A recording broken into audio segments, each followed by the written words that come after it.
Muito bem, meus amigos. Nós vamos então o estudo do livro Loucura e Obsessão, Manuel Filomeno de Miranda, Divaldo na Psicografia, capítulo 16, Libertação pelo Amor.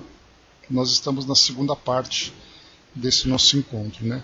9 de fevereiro, Andréia, eu confesso que a Revista Espírita eu não tenho a data de início dela. Eu só marquei aqui agora, nós iniciamos aqui o Loucura e Obsessão no dia 5 de julho, e o nosso Livro dos Espíritos no dia 7 de março. Né? Então o que eu tenho aqui anotado é o que a gente começou esse ano, né? Mas você está em dia aí, está ótimo. Então nós iniciamos, olha só pessoal, nossa Revista Espírita no dia 9 de fevereiro de 2018. Nós já estamos há 5 anos e meio seguindo para o 6º ano de estudo desse livro. Né? Isso é que é perseverança, né? Manutenção ali do trabalho firme e forte. Né? E como a gente aprendeu coisa com essa revista. Né? E que certamente continuaremos aí aprendendo também, porque temos uma longa jornada pela frente, se Deus quiser, chegaremos até o final. Mas muito bem, vamos lá. Isso porque é uma vez por semana, né? Imagina se a gente conseguisse diluir um pouco mais esse estudo por outros dias, né? Seria ótimo para nós. Mas muito bem, vamos lá. Esse capítulo então é Libertação pelo Amor, né? Pois é, Brás, tem tanta coisa, né? Tantos livros, tantas referências, né? Para se fazer aqui com a doutrina, né? Mas aos poucos vai. A gente lembra que o cinema, embora para nós seja muito prazeroso, ele é uma arte muito cara, né? Uma arte muito trabalhosa. E para que a gente tenha, né, a doutrina espírita divulgada no cinema, ver esses filmes que nós temos hoje divulgados, né, à nossa disposição, é uma conquista enorme, né, por aqueles que são os produtores. Né? Então a gente tem que ter, né, muita paciência. Né? Mas com o passar do tempo os valores vão se modificando e os investimentos começam então a chegar, trazendo para nós aqui, né, ideias, reflexões mais valiosas, né? Mas vamos lá. Bom, pessoal, nós vamos então aqui ao nosso estudo. Nesse capítulo nós iniciamos então, dá um ok na área de texto, por gentileza. Só para... ok, obrigado. Então nós iniciamos esse capítulo quando vimos a conclusão daquele trabalho de assistência, né, que foi prestado para Lício, para Dr. Nicomedes e também para aquele espírito obsessor, né, onde nós vimos ali uma volta ao passado, a reflexões, né, com Henri, com Annette, com Felipe, eles se encontrando no passado, naquele triângulo que se repetiu numa outra encarnação e acabou sendo frustrado, e agora eles voltam a se reencontrar, porque agora Nicomedes e Lício estão ali, e aquele espírito Felipe volta agora como filho de Nicomedes. Então os três voltando a se reencontrar. E a gente vai lembrar que nesse tipo de relação, onde nós temos ali uma relação passional no passado, mas uma relação bastante desequilibrada, bastante sofrida, vai fazendo com que nas reencarnações os espíritos envolvidos naquela experiência tragam ali resíduos, né, bastante perturbadores daquilo que eles viveram. E quando nós estudamos aqueles livros do Chico, trazendo ali, né, muitos textos, muitas reflexões, muitas passagens, quando a gente tinha, né, Emmanuel trazendo um texto, o Chico psicografando uma mensagem, né, do caso do Chico, de Emmanuel, tivemos Herculano Pires fazendo um comentário. Naquelas histórias nós vimos alguns comentários, né, que eram feitos a respeito de relações, por exemplo, complexos de Édipo, complexos de Elétra, pais trazendo filhos que foram espíritos sofridos no passado por consequência destes, né? Então aquele suicídio do passado que volta com o filho trazendo sequelas. Então tudo isso são os desdobramentos que nós vemos, né, a respeito das experiências humanas. Então, através dessas ilustrações, a gente começa a olhar para o nosso mundo hoje por uma nova perspectiva. E não apenas nas relações interpessoais, mas nas relações humanas de um modo geral. Quando nós vemos, por exemplo, por que guerras como a que estão acontecendo? Hoje temos 2 guerras em andamento. Por que essas guerras estão acontecendo? Qual a relação que aqueles indivíduos que hoje se matam, né, tiveram no passado para alimentar tanto sentimento negativo assim? Por que pessoas passam por tanto sofrimento? Por que pessoas têm oportunidades que outros não têm? Então a gente vai juntando todos esses enigmas e colocando tudo dentro daquele grande baú que representa a reencarnação, que traz do passado tudo aquilo que nós vivemos hoje no presente como uma oportunidade de recomeço. Só que muitas vezes essa oportunidade acaba sendo frustrada, gerando para outro futuro, né, para um futuro próximo ou futuro distante, novos sofrimentos. Então, a gente vê que a doutrina espírita traz para nós o aprendizado sobre a reencarnação e nos dá a oportunidade, com esses relatos que nós vamos aqui aprendendo nos livros, nos comentários, nas histórias que vão sendo trazidas, mostrando para nós de que forma que a reencarnação se torna um processo prático, sendo aplicado na vida das pessoas, sendo aplicado nas nossas próprias vidas, porque somos assim como somos hoje, porque estamos com as pessoas da nossa família, porque vivemos nas condições que nós vivemos hoje. E aí então a reencarnação é a chave que abre para nós essa porta, né, de tantos mistérios, coisas que infelizmente o nosso mundo hoje não percebe. Porque a maioria das pessoas do nosso mundo acaba vendo ali a experiência vivida naquele momento como um mero acaso. Ah, eu sou assim porque não tive sorte, as coisas são assim porque são assim mesmo. Só que na verdade nós entendemos um mecanismo muito especial, um mecanismo muito complexo e muito bem inteligente por trás, regido, claro, pelas leis de Deus. Então isso para nós é muito importante. Nada acontece por acaso, tudo tem uma razão de ser, mesmo que nós não tenhamos ainda a capacidade de compreender. Nós vamos em frente, pessoal. Terminada então essa experiência aqui do Lício, que Filomeno trouxe para nós, ele também trouxe algumas reflexões a respeito dessas questões amorosas, afetivas, desequilibradas, né? Então não importa se era homoafetiva, se era heteroafetiva, não importa. O que importa, nós falamos de pessoas que trazem sentimentos umas pelas outras. E quando esses sentimentos se desequilibram, nós vemos então esse quadro que nós estamos acompanhando. Terminada essa parte, né, esse mesmo capítulo então dividido em 2 temas diferentes, nós começamos agora um outro tema, o recomeço daquele trabalho feito de assistência a Carlos, né, aquele nosso jovem esquizofrênico, trazendo aquela gravidade, né, aquela grave obsessão pela perseguição que ele sofria, especialmente por aqueles 2 espíritos que nós destacamos, aquela jovem e aquele outro espírito também, ambos envolvidos no passado. E aí então retomamos agora através dos trabalhos feitos a partir do plano espiritual, porque não era o trabalho feito no centro de modo no horário convencional, na presença, né, das pessoas e tudo mais, era um trabalho feito no plano espiritual. E aí então se reuniu novamente irmã Emerenciana, que era a mentora do trabalho, Dr. Bezerra de Menezes presente, Felinto, que era o assistente, Filomeno acompanhando, trazendo então com outros assistentes aqueles espíritos envolvidos. Carlos sendo trazido pelo pai, o senhor Empédocles, né, trazendo em desdobramento para que ele pudesse reencontrar com esses 2 grandes desafetos. Com aquela jovem, aquele encontro já tinha acontecido, eles já se ajustaram, o perdão foi concedido e o trabalho recomeçaria.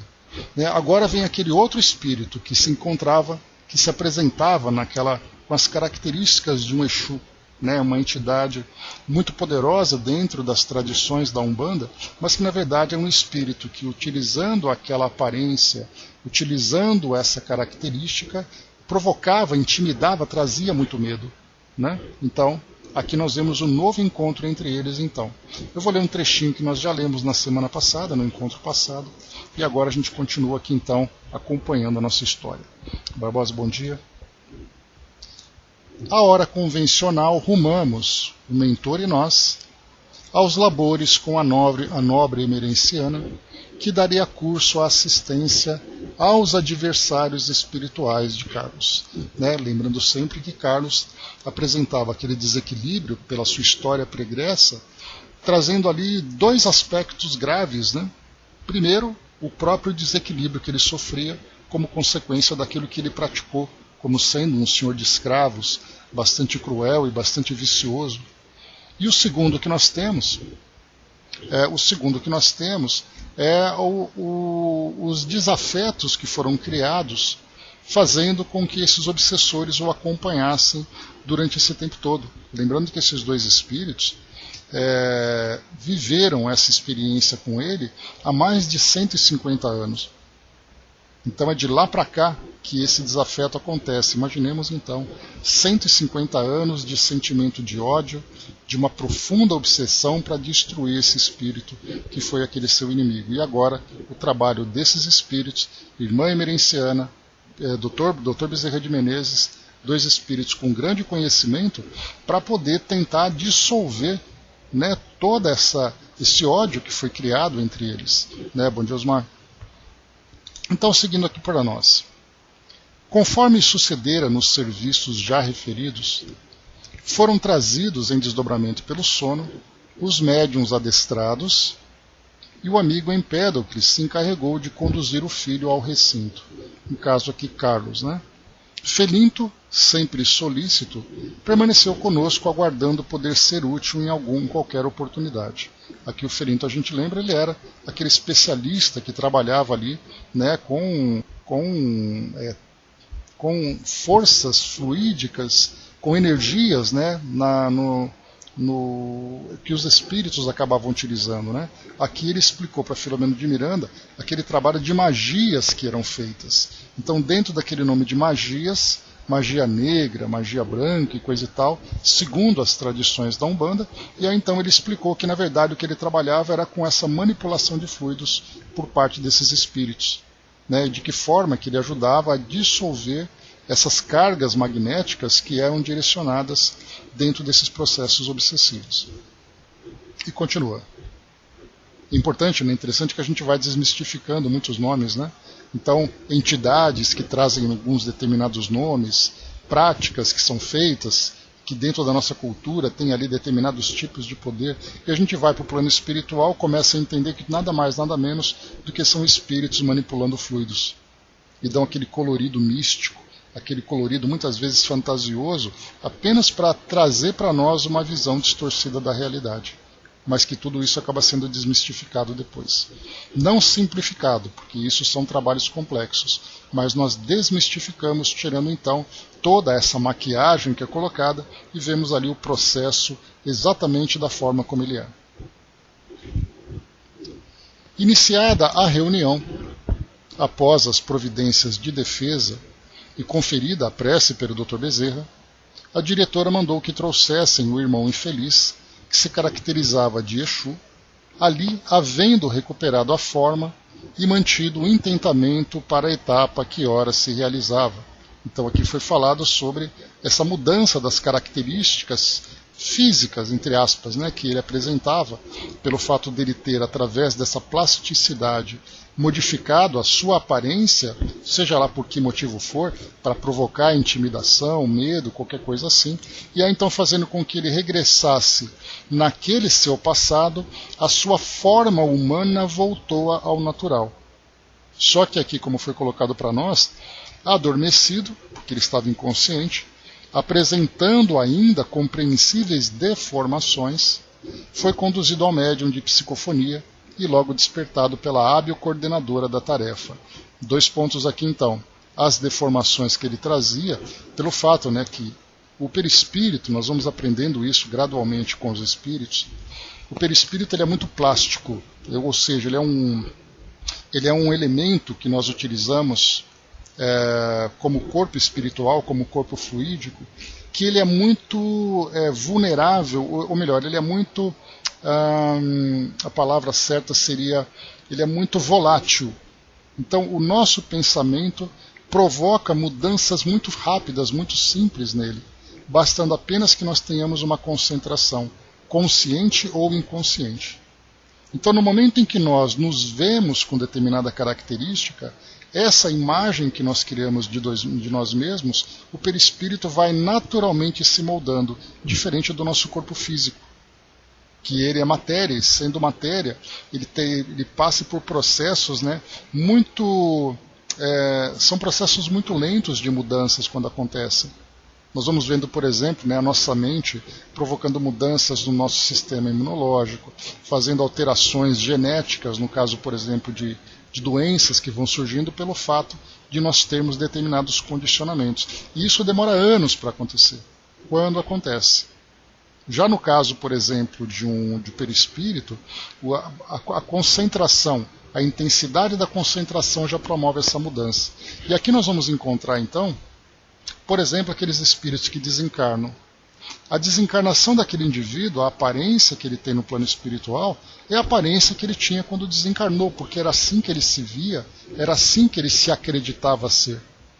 A partir do momento em que ele começa a se adaptar a essa nova vida, se adaptar ao mundo espiritual, ele começa a passar, conforme a sua mente vai se tornando mais saudável, se desligando, se desvinculando de tudo aquilo que a vivência física trouxe para ele, em termos de experiências, de sofrimento, de doenças e tudo mais, ele começa a se desligar daquilo e começa a assumir uma imagem saudável de si mesmo, como espírito agora desencarnado, sem aqueles vínculos com as dores da sua vivência terrena.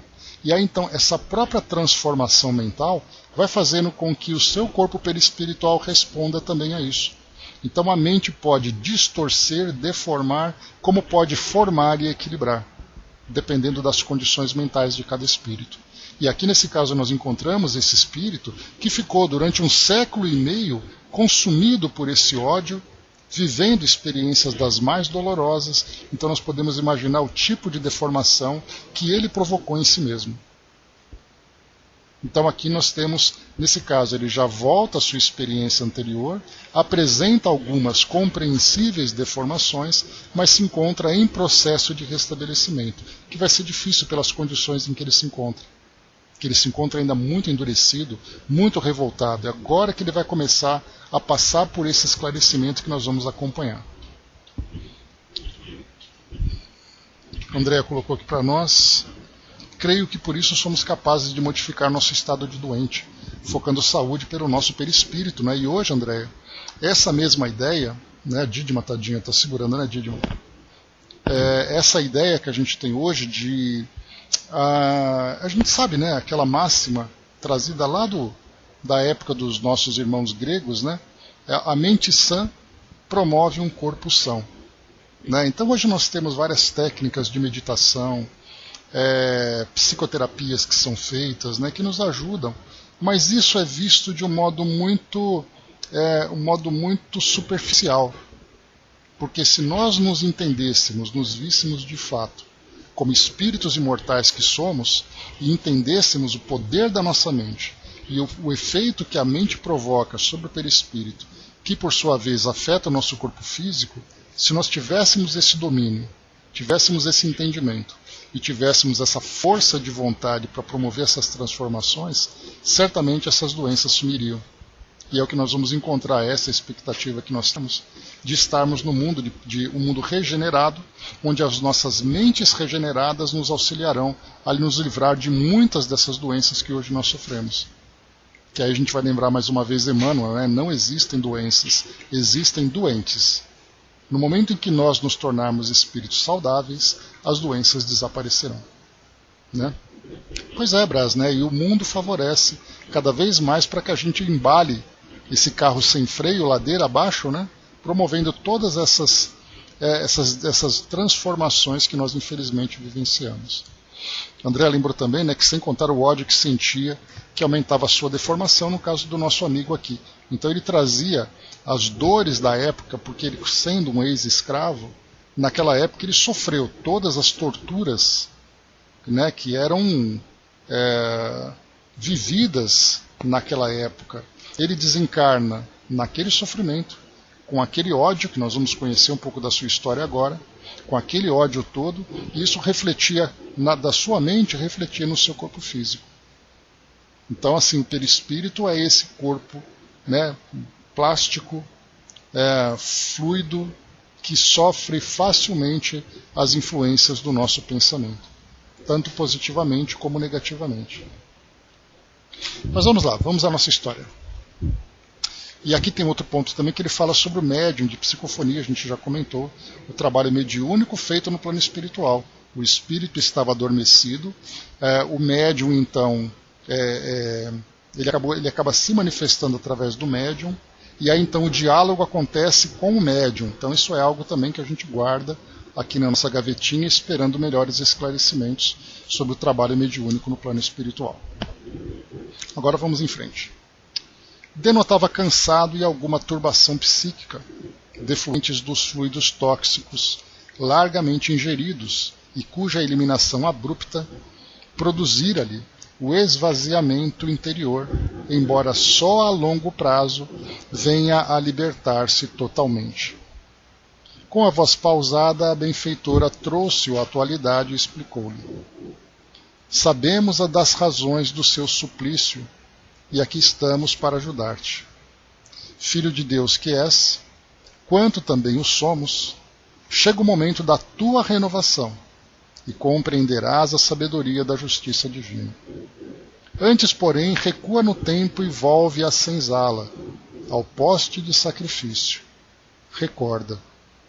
Então aqui essa indução feita pela irmã emerenciana, fazendo com que ele então, através de um processo de regressão de memória, ele voltava àquele seu momento da sua desencarnação, naquele poste de sacrifício, para que ele se veja naquela época.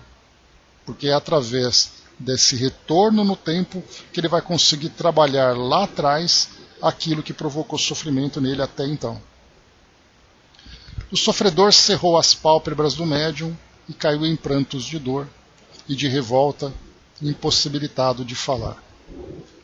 Concomitantemente, o Dr. Bezerra aplicou o mesmo recurso em Carlos, que voltou à forma arrogante que o infelicitara e de cujos efeitos agora padecia. Então, ali características da personalidade anterior, que agora se apresenta presente nesse espírito, Carlos, no presente. Então, o fato de Carlos ter reencarnado com essa esquizofrenia, trazendo esses desequilíbrios, especialmente no campo genésico, no campo sexual, que nós vimos pelos abusos que ele praticava no passado, e que agora ele não pode dar vazão a tudo isso, gerou esses conflitos graves internos que agora provoca nele esses desequilíbrios. Quando então ele recorda da sua personalidade anterior, voltam exatamente as características que ele tinha, a arrogância, a prepotência e a violência. Percebendo a ocorrência, o Sr. Empédocles, registrando a chegada da mãe adotiva do passado, autossugestionou-se, olha o poder da mente aí, autossugestionou-se e volveu à infância quando os pais haviam sido sacrificados pelo infeliz mentor.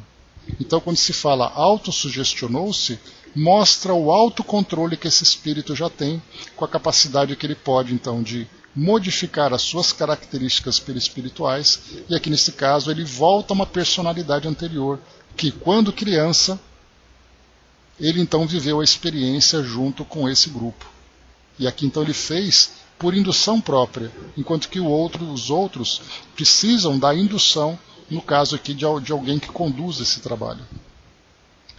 Composta a cena por força ideoplástica modeladora, que recompunha o passado, dois auxiliares trouxeram a antes atormentada genitora da criança, libertada da configuração a que se entregara na sede implacável da justiça arbitrária, na condição de pombagira, que essa personagem, nessa deidade que é presente no panteão, umbandista. Então aqui agora ela já não se apresenta mais assim, mas ela volta a ser aquela jovem que viveu naquela época. E especialmente ali, vendo ali, principalmente o tormento que ela viveu quando tiraram a criança dela. Que agora o próprio Empédocles recobra aquela aparência para que ela tenha ali a sua contextualização. Principalmente porque pelo ódio que ela sentia, tendo a criança ali do lado, o foco dela vai ficar no amor perdido por essa criança e não no ódio que ela sentia. É um modo de ali amenizar aquilo que ela estava experimentando. Demais, né, Brás? esta foi levada ao outro médium, de cujas faculdades deveria utilizar. Igualmente convidada ao antigo cenário, ali reconstituído, olha que interessante, eles criaram não apenas ali, as pessoas voltaram ao passado, né, recordando as experiências, mas um cenário foi criado para que eles se vissem naquele momento. Essa é a capacidade da indução mental, em que as pessoas ali, enquanto nós imaginamos um determinado cenário, ali no plano espiritual, com a mente mais liberta e com a mente também mais aberta a essas induções, eles não apenas se veem no passado, como veem o próprio passado, como se estivessem vivendo aquele momento. E isso é importante porque o trabalho deveria ser feito naquela época, para que as consequências se transformassem agora no presente. Então, ali reconstituído, assumiu a personalidade na qual se desencadeara a punha selvagem. Dando-se conta do que ocorria, pois que recordou os últimos trabalhos nos quais reencontrara o filhinho, marejou os olhos de pranto, num misto de alegria e saudade do ser querido. Então, os sentimentos que ela alimentava já eram sentimentos diferentes daquele de ódio que ela tinha no primeiro encontro. A mentora, segura da gravidade do momento, da sua alta significação naquelas vidas, expôs sem afetação. Aqui nos reúne a misericórdia de Deus, ela irradiava peregrina luminosidade, para apagarmos os incêndios que o ódio ateou com a água pura do amor. Criados para a glória, detemo-nos no sofrimento por opção pessoal, pois que, criado por nós, este sofrimento é o látego que elegemos para a própria depuração, como efeito da rebeldia a que nos apegamos. Não obstante a preferência infeliz, o momento chega em que as ovelhas tresmalhadas são compelidas ao retorno ao rebanho, seguindo o pastor paciente que as aguarda afetuoso. Ninguém é considerado em privilégio ou desdita. Todos que chegam estão cansados e sofridos, encontrando o repouso para as fadigas e o medicamento para as doenças. Esse é o vosso momento. Então ela chama a atenção de todos eles para a importância daquele momento do reencontro, da importância do momento de reviver aquela experiência, para a partir dali se libertarem de tudo aquilo que durante tanto tempo eles cultivaram. Então era um momento realmente solene. E ela, né, como foi colocado pelo Filomeno ali atrás, ela tinha consciência da importância e da gravidade daquele momento. Porque era ali, naquele momento, naquele encontro, em que tudo se transformaria. Se por acaso isso fosse feito por alguém sem que tivesse o devido controle, a devida experiência, aquilo tudo poderia não apenas ser revivido, como potencializar aquilo que eles já estavam vivendo em termos de dor. Então é essa experiência, essa sabedoria, que dá a eles, então, a ela, irmã emerenciana e Dr. Bezerra de Menezes, a autoridade para poder fazer com que esses espíritos sejam reencontrados nessas condições.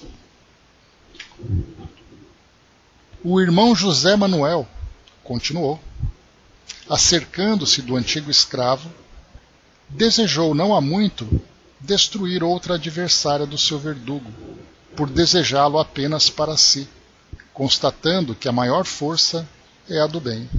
Aqui a gente lembra, né, daquele encontro em que ele, esse espírito obsessor, e ela, eles combateram para ver quem era ali o dono do Carlos para destruí-lo, sendo que ele foi o vencedor pelo poder magnético que ele tinha, né, pela força mental que ele tinha naquele momento. Despindo-se da aparência que lhe dava uma falsa posição de poder, como Exu, reencontra-se frágil e dependente, como o somos todos nós, ante as poderosas leis da vida. No entanto, a fim de aquilatar o acerto da providência que tomamos, é do nosso desejo esclarecer-lhe que a antagonista que lhe disputava a presa não é outra alma senão a esposa que o inimigo trucidara. Olha a revelação impactante. No momento em que os dois se encontraram, O ódio era tão grande pelo Carlos que eles nem se deram conta que ela odiava o Carlos porque o marido foi morto e ele odiava o Carlos porque a esposa foi morta. E os dois ali, marido e esposa, estavam se reencontrando naquele momento. Dr. Bezerra conduziu o médium que a incorporava, e quando os dois se contemplaram, foi inevitável a explosão de felicidade no pranto que lhes jorrava no íntimo, agora sem o ácido que os queimava cruelmente. Por que eu iria destruir-te? Indagou ele ofegante. Como te reconheceria naquela situação? Interrogou ela ansiosa. Ambos, em nossa loucura, disputávamos o mesmo bandido, redarguiu Miguel. A simples recordação do celerado, que nos destruiu a todos, alucina-me. Tenho que esforçar-me, farei isso por todos nós. A evocação dos crimes pelo atormentado fê-lo desequilibrar-se, reassumindo os anteriores traços da figuração que o antes caracterizava. Para evitar queda no aspecto demoníaco, falou-me discretamente Felinto, a benfeitora optou pelo confronto por intermédio dos médiuns, cujos perispíritos lhes bloqueariam a potência dos resíduos remanescentes. É o momento da ruptura final ou fixação mais demorada, exigindo cuidados especiais, sem a violência de permeio. Então olha que interessante que a gente vê aqui agora. O trabalho mediúnico que foi feito não é um trabalho porque o espírito não tem condições de se manifestar, mas é um escudo que acaba sendo criado porque a consciência do espírito se manifesta na consciência pela consciência do médium, mas o médium, assim como acontece entre aqui os encarnados, o médium tem a capacidade de controlar-se. E controlando-se não permite que o espírito se deforme, porque é apenas consciência dele que se manifesta, não é ele em si. Porque nesse encontro, em que ele vê aquele que é o seu grande desafeto, todo sentimento negativo acaba então sendo manifestado, e ele volta àquela aparência demoníaca que ele tinha antes, como foi apresentado no início. Mas agora não, através de uma transferência da sua mente, ou melhor, da irradiação, a gente não fala de transferência, da irradiação da sua mente para a mente do médium, é o médium que controla tudo. E o espírito fica ali completamente dominado. Então olha que interessante aqui o que a gente vê agora no trabalho mediúnico que é feito, para auxiliar. E muitas vezes nós vamos encontrar em outros trabalhos, por exemplo, imaginemos um espírito que desencarna de uma forma muito perturbadora, que não consegue ter capacidade de organizar suas ideias pelas condições em que ele se apresenta, e esse recurso então de irradiação da mente dele para a mente de um espírito médium naquele momento, consegue ajudá-lo na organização das ideias. Então a mesma coisa que acontece entre nós aqui encarnados nesse intercâmbio com o plano espiritual, também no plano espiritual acontece entre espíritos para que haja essa transferência. E isso é bem interessante da gente conhecer, né, mano? E seguindo, a benfeitora vigilante projetou o pensamento sobre a antiga esposa, que o segurou pelos braços e propôs: acalma-te. Agora, induzido pela irmã emerenciana, a esposa vai ajudar então o próprio marido para que ele se acalme. Acalma-te, não destruas o nosso momento. É necessário valorizar o nosso reencontro ou o perderemos. O que mais desejas? Desgraçá-lo e perder-nos a todos, ou atender-nos para nele pensar depois? A indagação no dialeto que lhe era familiar, como todo o diálogo mantido, inclusive pela benfeitora, fê-lo estancar o volume de cólera e recompondo-se com sacrifício, respondeu: estar contigo é o que eu nunca supus fosse possível. Então eras tu, a bombogira que o perseguia. Bombogira aqui era pombagira, aquela característica que ela tinha usado, aquela caracterização que ela tinha adotado. Sim, O horror projetou-me nas furnas, onde fui submetida a tratamento longo, tornando-me uma desventurada.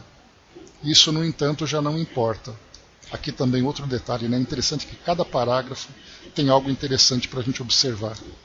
O horror que ela tinha por ele projetou-a nas furnas. Furnas são cavernas, né? Que muitas vezes espíritos acabam se escondendo. E ali então, pelo fato dela se encontrar com esse desequilíbrio, ela acabou sendo acolhida por grupos da mesma natureza, fazendo com que ela fosse submetida a um processo de transformação e ela acabou se tornando um instrumento de perseguição e de ódio, que muitas vezes até sendo manipulada sem se dar conta disso.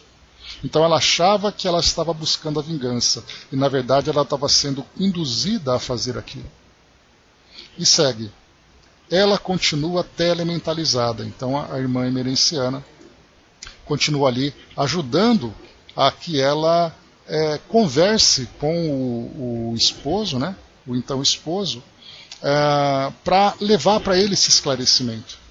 Porque aquele momento era o momento da conversa, era o momento do esclarecimento, de colocar tudo às limpas, né, para que todos se entendessem. E o nosso filho? O bandido matou-o? Não. Sua esposa trouxe-o para o nosso lar e entregou-o a uma escrava que dele cuidou, como se fora seu filho. O homem cruel terminou por confiar e amar aquele que era o fruto do nosso amor.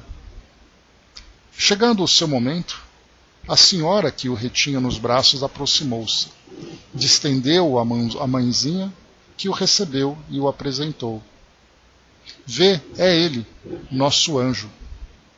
Então, só lembrando, né, que o filho deles foi levado para a casa grande, né, onde tinha ali uma escrava que era, digamos, a funcionária da casa, e ela se tornou a mãe adotiva dessa criança.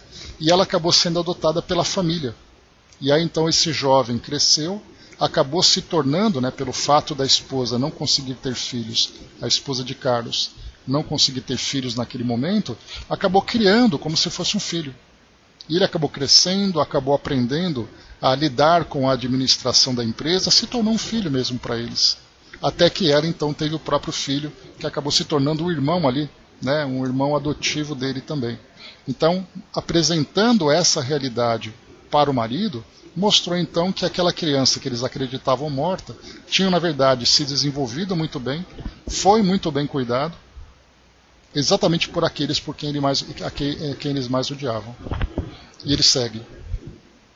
José Manuel, sem controle da emoção, ajoelhou-se e ia golpear a cabeça no solo como sinal de gratidão a Deus e de sacrifício pessoal. Ela o deteve, elucidando. A maior prova da nossa gratidão é permanecermos felizes com o filho. Toma-o nos teus braços. O outro se deteve e, cambaleante, se ergueu, segurando o filhinho com efusão de felicidade, rindo e chorando, a mover-se no exíguo recinto da reunião, como o faria se estivesse no pátio da casa grande. Ninava-o, cantando velha balada dos seus antepassados, recordando as praias virgens e as florestas densas da sua terra querida.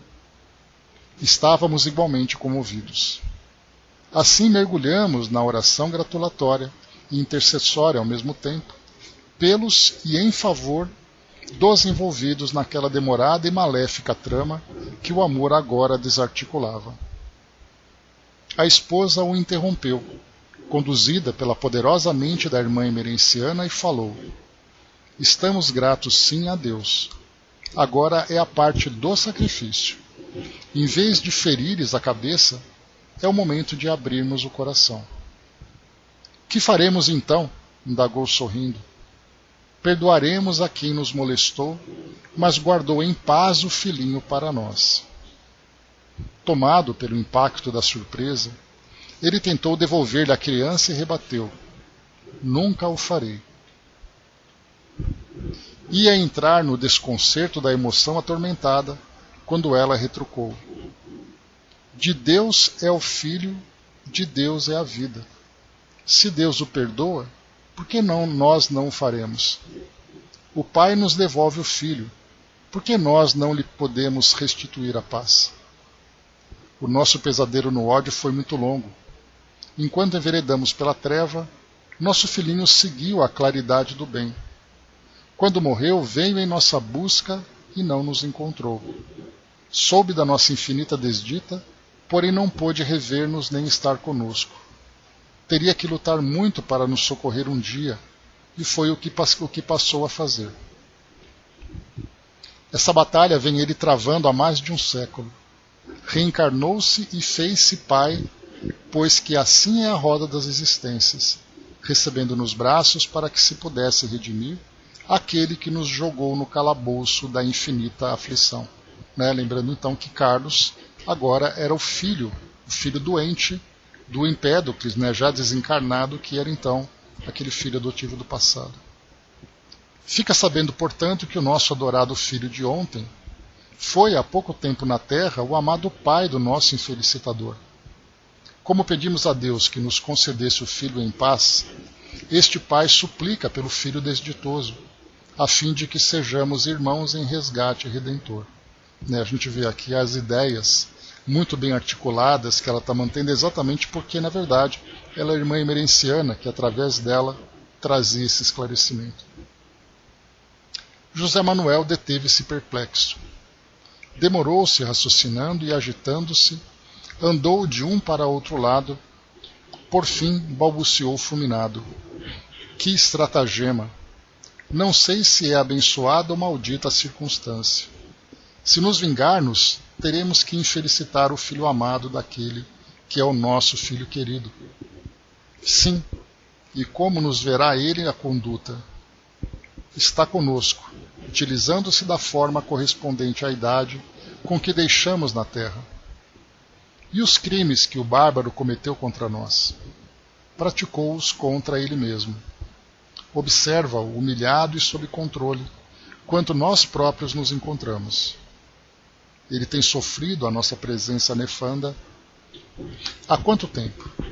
Ei-lo enfermo mental, sob o jugo dos seus erros, que nós ambos pioramos com nossa fúria. Para quê? Tirar-lhe o corpo não é tomar-lhe a vida. Se prosseguirmos no nosso plano, já não o teremos, pois que ele, pagando à consciência divina os seus crimes, nos escapará. Quem será de nós? E como nos verá o filho que retornou como seu pai? A quem seguirá, senão ao que mais necessita, e no caso será ele? De minha parte declaro: amo-te, porém perdoo-o. Eu sei o que é sofrer e conheço o travo ímpar do desconforto moral e da aflição. Não imporei mais desdita a ninguém. Aqui só vale um comentário que, aqui no decorrer da nossa leitura, que veio para nós assim.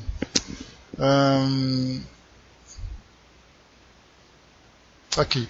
Se prosseguirmos no nosso plano, já não o teremos, pois que ele, pagando à consciência divina os seus crimes, nos escapará. Aqui é bem interessante porque nós temos, nessa relação que existe entre os algozes, que agora são os obsessores, e a vítima, que agora é o obsediado, e lembrando só que nesse momento, mas que na verdade ninguém é vítima, ninguém é algoz, todos são doentes ali nesse caso, nós vamos perceber que essa relação entre eles existe exatamente porque ambos mantêm ainda as mesmas características do passado. E o fato de se verem ainda naquele tempo, com as mesmas personalidades, com as mesmas características, faz com que eles se prendam um ao outro. Mas no momento em que Carlos, pagando aquilo que ele precisa, no momento em que ele pede perdão, no momento em que ele se regenera, ele escapa então da perseguição desses espíritos, porque ele passa por uma outra faixa vibratória.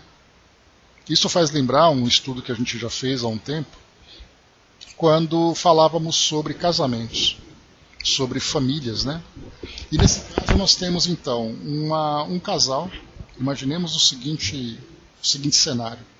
Um casal em que, no caso, por exemplo, vamos colocar que ele é um marido agressivo, um marido possessivo, aquele que gera aquela infelicidade para a esposa.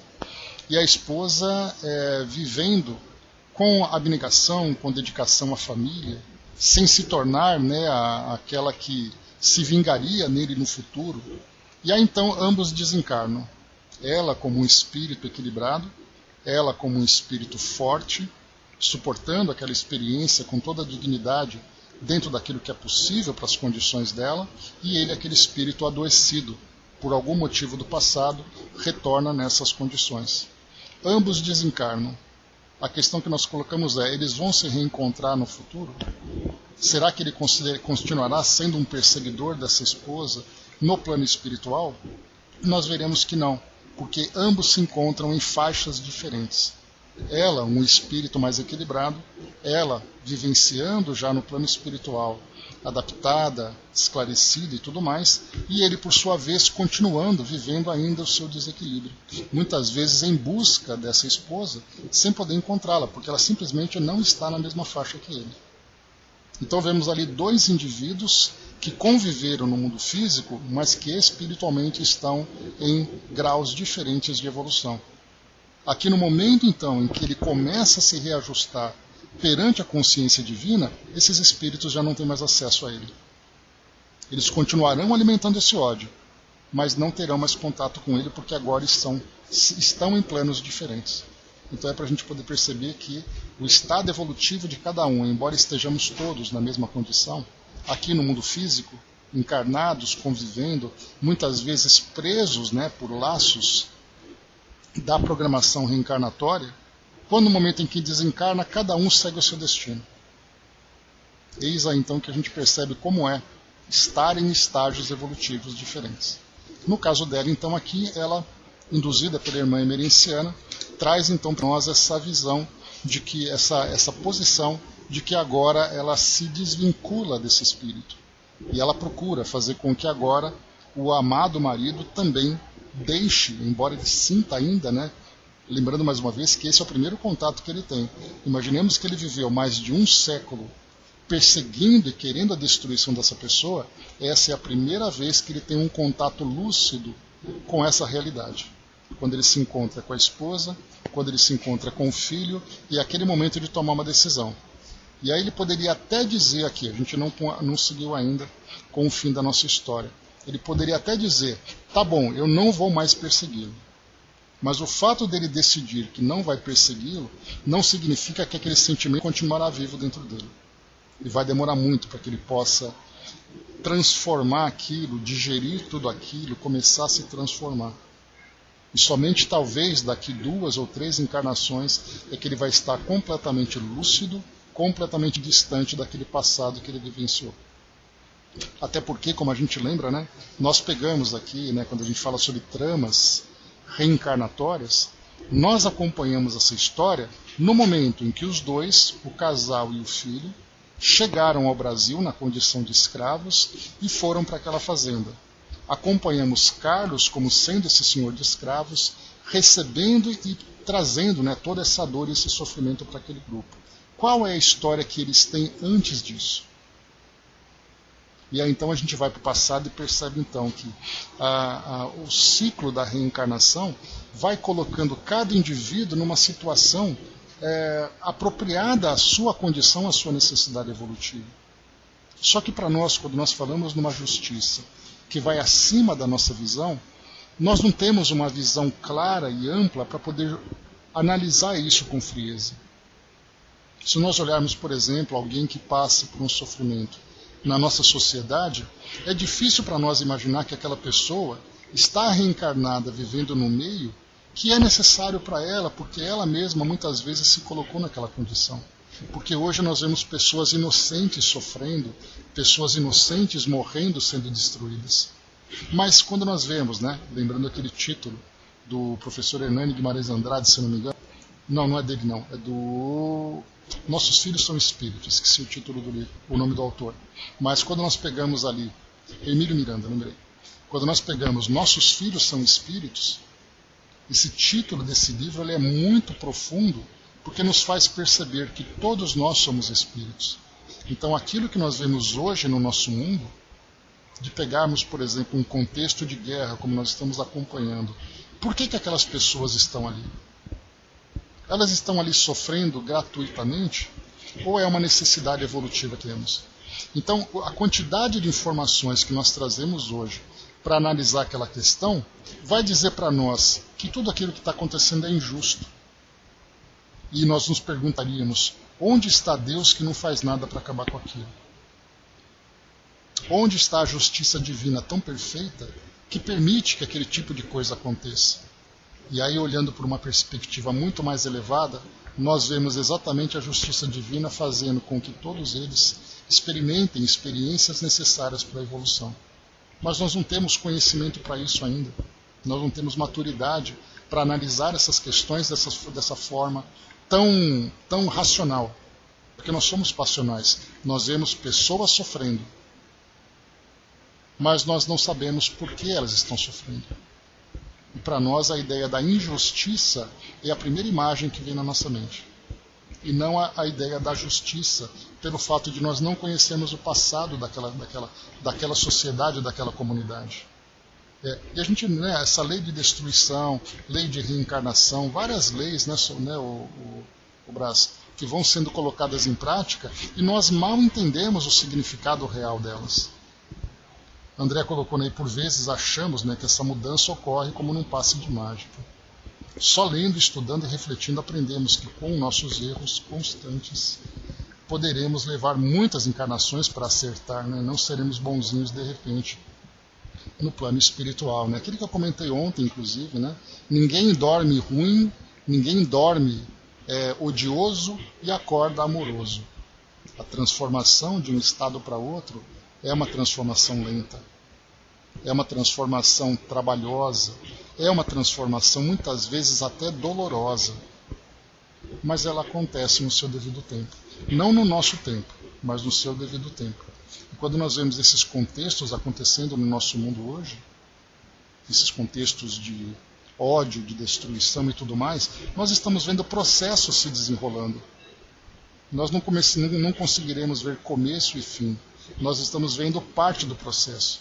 E somente esses espíritos que são responsáveis por essas comunidades, por essas nações, por esses grupos, são capazes de entender e auxiliar no desenvolvimento, mas eles não podem mudar o livre-arbítrio das pessoas. São elas que constroem a própria realidade, assim como nós construímos a nossa própria realidade. Aqui nós estamos vendo nesse livro esse processo de mudança, em que esses espíritos estão agora despertando. Esses espíritos estão agora se esclarecendo sobre isso.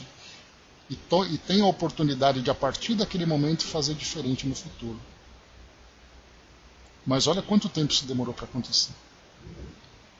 Angelina colocou o Evangelho, através do aprendizado, como facilitador do processo moral de toda a humanidade, vem através do Pai Misericordioso enviar seu Filho, Jesus, com a responsabilidade de entregar esse tesouro nas mãos da humanidade, para a evolução de todos. Então, obrigado pela participação. Então, quando a gente fala em Evangelho, quando a gente fala em Jesus, a imagem que nós temos é uma imagem religiosa, é uma imagem dogmática, que as instituições tomam posse dizendo, nós estamos falando isso. Só que, na verdade, nós estamos falando de algo muito além da capacidade da humanidade. Algo muito além daquilo que nós ainda compreendemos, mas são ensinamentos que são capazes de transformar a humanidade e estão aqui conosco já há quase 2000 anos. E que nós ainda não conseguimos vivenciar isso de um modo profundo. Nós vivemos de um modo superficial. Porque o Evangelho, para nós hoje, ele é um Evangelho de conveniência. Nós colocamos em prática os ensinamentos quando nos convém.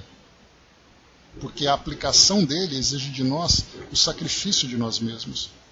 Quando o Evangelho fala em perdoar, nós temos que abrir mão do nosso orgulho, da nossa vaidade, da nossa arrogância e realmente perdoar o outro. Mas a gente fala assim, não, eu não vou perdoar não porque eu não consigo. Então é Evangelho de conveniência. Quando ele passar a se tornar um Evangelho de verdade para todos nós, que nada mais é do que um conteúdo de ensinamentos que vão nos ajudar a realmente conquistar a nossa felicidade, aí então nós nos transformamos e, por consequência, o mundo também se transforma. Finalizando aqui o nosso texto, vamos lá para a gente concluir o nosso capítulo.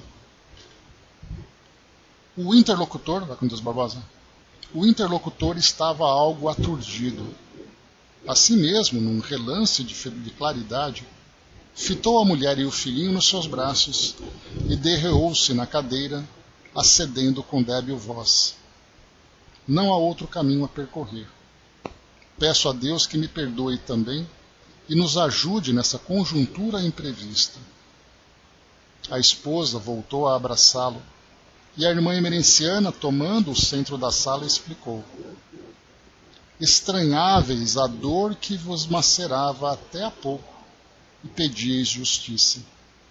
Acreditáveis que éreis inocente, colhidos pela mesquinha fatalidade que se compraz na desdita das criaturas. Enganai-vos.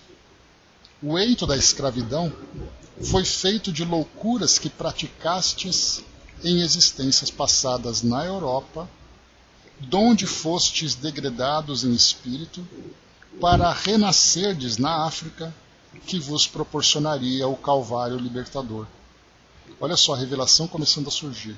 Quando eu falei para vocês que nós conhecemos a história dele, do momento em que ele foi escravizado para frente, já começa a passar para trás. Na Europa, onde ele viveu, onde a própria irmã emerenciana, nós lembramos, lá na Dinamarca, ela era uma nobre dinamarquesa, assim como o filho também, que era ali que era o médium, né, o antenor, que usava ali no centro. E ela então, usando mal a posição dela, reencarnou na África por 2 vezes e por 2 vezes viveu a escravidão. Ela que agora era mentora do trabalho. E agora começamos a ver então esse nosso jovem amigo aqui, e assim como a esposa também, vivendo a experiência da escravidão como consequência de atos anteriores na Europa. Ele era simplesmente aquele europeu, que dá para nós essa ideia, né, de alguém que tinha alguma posição, que tinha uma condição melhor, abusou dessa condição e agora volta para aprender num trabalho de humildade. Vamos acompanhando, vamos lá. O orgulho ferido, as reminiscências e o egoísmo uniram-se para vos destroçar, e não o que vos fizeram os caçadores de escravos e o infeliz senhor. Também eu provei o fel da amargura, a tenaz do degredo, nas carnes da alma. Semilouca de dor, elegi o perdão antes que a vingança, e por amor a um filho que optou pelo crime como vós, aqui permaneço a fim de o ajudar. Não há, como vedes, efeito sem causa, razão pela qual ninguém sofre sem merecer. Olhemos para o mundo hoje com esse pensamento e tentemos, através do estudo, através do aprendizado, compreendermos a justiça perfeita de Deus se aplicando na vida de todos nós. Hoje começais o vosso processo de redenção após demorado estágio, por preferência pessoal no sofrimento, que vos capacitará para mais avançadas conquistas. Confiai em Deus e tende coragem. São infinitos os caminhos do amor que se nos apresentam pelas mais variadas maneiras, convidativos e abençoados. Se soubermos distinguir os mais breves e libertadores, prontamente fruiremos a paz. Agora repousai por algum tempo, após a fatigante peleja. Despertareis além desses sítios e dessas vibrações, em lugar formoso que vos aguarda, e donde partireis para outras etapas com amores que esquecestes temporariamente, porém que velam por vós nessa imensa noite de agonia. Deus vos abençoe. Então aqui dá para a gente tirar várias observações. Bom dia, professor. Várias observações, né? Quando ele coloca para nós aqui, por exemplo. Primeiro, quando a gente lembra, né? Primeiro, quando a gente lembra sobre as dores do presente como tendo causas no passado. O que nós podemos fazer nesse momento de grandes tormentos?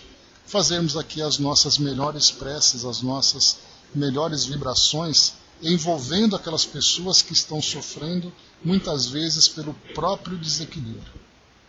Não podemos julgar, apenas podemos ajudar. E a nossa ajuda pode ser uma ajuda direta ou indireta de acordo com as nossas possibilidades.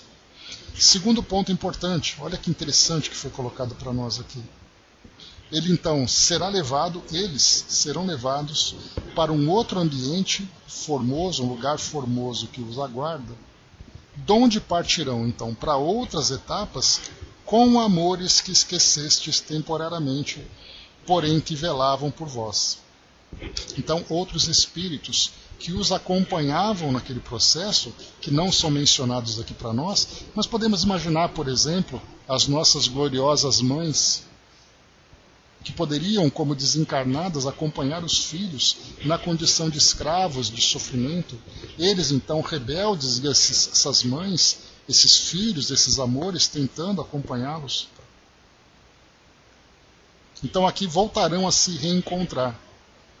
E esses espíritos, no caso, aqui que os amam e poderão acompanhá-los, virão juntos, então, como apoio para que esses espíritos possam se refazer. As entidades foram se deixando envolver pelas dúlcidas vibrações daquela suave e enérgica mãe espiritual e adormeceram, inclusive Carlos. Deslindadas dos fluidos dos médiuns, logo após o encerramento dos trabalhos, que se deu mediante comovedora oração de graças que a mentora proferiu, trabalhadores especializados conduziram-nas a outro campo de ação para hospitalizá-los em lugar próprio de refazimento e estudos em favor do futuro. Aí nós vemos ali, por exemplo, colônias como Nosso Lar, que tem ali educandário, que tem hospital, que tem ali vários ambientes e trabalhos, né, que podem ajudá-los, né? Nós conhecemos Nosso Lar, podemos imaginar quantas e quantas colônias fazem esse mesmo papel, esses postos de socorro, essas instituições de aperfeiçoamento e tudo mais, né? O mesmo procedimento foi feito como de hábito com os médiuns e Carlos, este sempre aos cuidados do Sr. Empédocles, que retornou à última personalidade terrestre, agora saindo da condição de criança, voltando ali ao homem que ele era, né? Novamente detivemo-nos a confabular com a diretora da casa a respeito do recurso da doutrinação indireta, usando a esposa em renovação mais facilmente aceita pelo oponente do que alguém que se lhe não vinculasse afetuosamente. Uma estratégia, né? Em vez da irmã emerenciana tentar convencê-lo, ela utilizou a esposa para poder fazer isso. Que foi para ele um impacto enorme, porque ele não encontrava a esposa desde aquela época em que ele desencarnou. E segue aqui o Dr. Bezerra. Não, na verdade é ela, né? A doutrinação, amigo Miranda, elucidou-me, é uma terapia de amor e somente com essa força, em nosso campo de ação espiritual, logramos o resultado a que ela se propõe. A informação lógica rompe as barreiras mentais e auxilia a razão. Todavia, só o amor bem vivido arrebenta as algemas do ódio, da indiferença e proporciona perdão. Longos discursos e debates mediúnicos em muitos núcleos espíritas, às vezes servem apenas para a exibição de cultura e habilidade verbal. Raramente para esclarecer e libertar os que se sentem lesados e estão sofridos, buscando entendimento, mesmo sem que se deem conta disso e socorro. Não será por acaso essa técnica de que a vida se utiliza para conosco? Mais lição silenciosa no tempo do que o verbalismo apressado na hora da ocorrência. Sorriu benévola, no que todos a acompanhamos bem-humorados. E porque outros mistérios ali tivessem curso, permanecemos observando e aprendendo, a fim de aproveitarmos o milagre bonançoso do tempo. Então, concluímos aqui esse capítulo 16. A lição que fica aqui nesse final, então, é exatamente ali, né, no trabalho feito, no trabalho de desobsessão, no trabalho de esclarecimento, em que muitas vezes nós encontramos aqueles irmãos trabalhadores que muito mais utilizam teorias e um exibicionismo acadêmico para mostrar o conhecimento para o espírito, do que realmente sensibilizá-lo. Foi feito aqui dessa forma, né, tocando realmente o coração daquela pessoa. Porque quando você apresenta um debate racional, o espírito, sendo inteligente, ele vai rebater. Ele vai trazer também os argumentos dele. Agora, quando você atinge o coração, aí então você não tem barreira nenhuma. Porque o coração é a parte mais vulnerável que nós encontramos. E para isso nós vimos, né, a estratégia que foi montada de um espírito tão endurecido que não seria qualquer discurso que mudaria. Foi necessário fazer com que ele reencontrasse com aquilo que era mais precioso. E somente esses espíritos, mentores de trabalhos, conseguem conhecer a história e trazer realmente quem são esses espíritos. Utilizar essa força da melhor forma possível. E é isso aí. Brasa, eu já avisei também, Brasa, amanhã a gente não vai ter estudo, tá? Amanhã é feriado, eu tenho alguns afazeres, que eu vou ter que aproveitar aqui o nosso tempinho para poder resolver essa questão. Tá? Então amanhã a gente não vai